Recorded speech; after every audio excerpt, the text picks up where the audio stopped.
En feuilletant des livres sur le monde sous-marin, avec des superbes images de balais de cétacés, de vers à panache, du majestueux requin blanc, de coraux ou de vibrillonnants dauphins, l'envie d'aller voir de plus près ce monde se fit de plus en plus pressante. En fait, je rêve de bulles.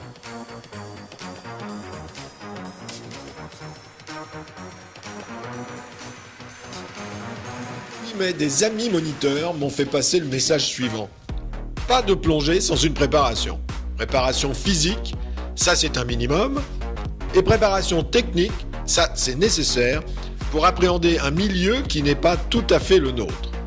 Donc, piscine avec comme seule vision du carrelage et salle de cours pour décrypter les lois de Marion, Dalton, Henry et les autres.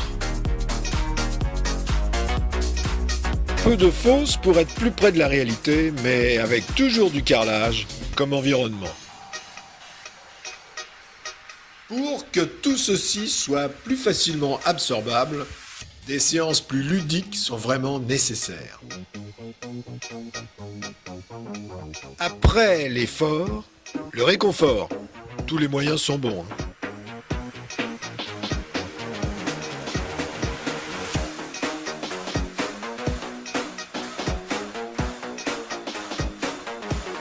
Ça y est, ça s'arrose. L'obtention d'un niveau de compétence me permet maintenant d'aller voir dans le vrai monde sous-marin.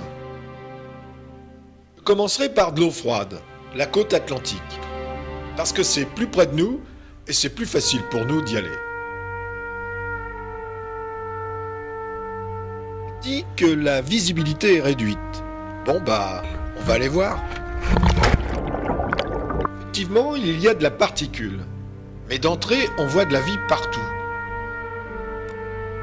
Une seiche qui n'a pas peur de se mouiller. Des échinodermes. Des crustacés. Miam miam, dommage.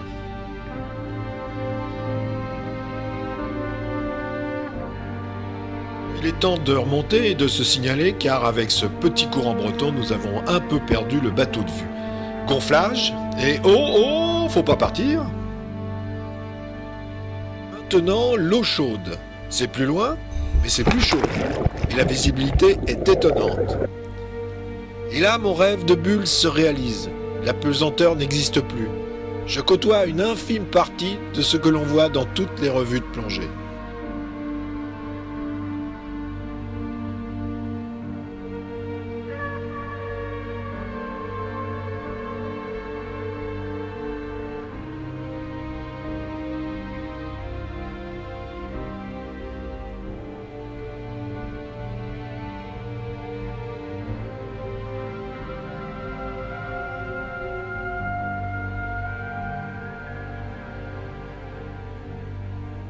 Voyant ce tétrodon masqué dévorer le corail, ça me rappelle un dialogue d'Audiard dans Les Barbouzes. Aujourd'hui, nous avons le plat de côte, ou les paupiètes, ou le civet de lapin. Vous allez me mettre des paupiètes à l'ouverture et un plat de côte. Hein? Non, attendez. Mettez-moi d'abord un civet, au lieu des paupiètes. Hein? Et puis, mon plat de côte après, quoi. Et puis, glissez-moi une petite paupiette avec, quoi. Hein? Vous prendrez bien un petit dessert. Ouais. Vous avez les tartelettes? Oui. Eh ben, tout de suite après le fromage, je goûterai bien volontiers.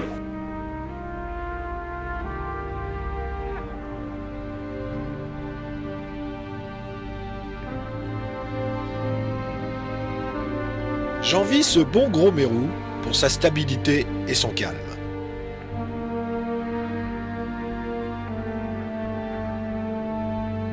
Je ne savais pas les murènes aussi attachantes. Allons, pas de bisous en public.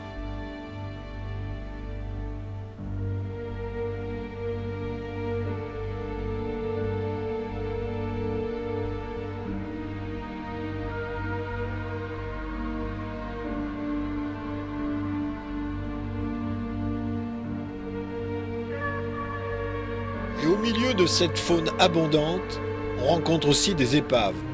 Mais je n'en dis pas plus car... C'est curieux chez les marins ce besoin de faire des phrases. Le plongeur du XXIe siècle a pris acte que son intrusion sous la mer devait se faire dans le respect absolu de ce monde magique et complexe. Visiteur éphémère, conscient qu'il fait partie d'un autre univers, il ne cherche plus à s'imposer mais à se faire tolérer. C'est aussi toute la contribution de nos nouvelles aventures.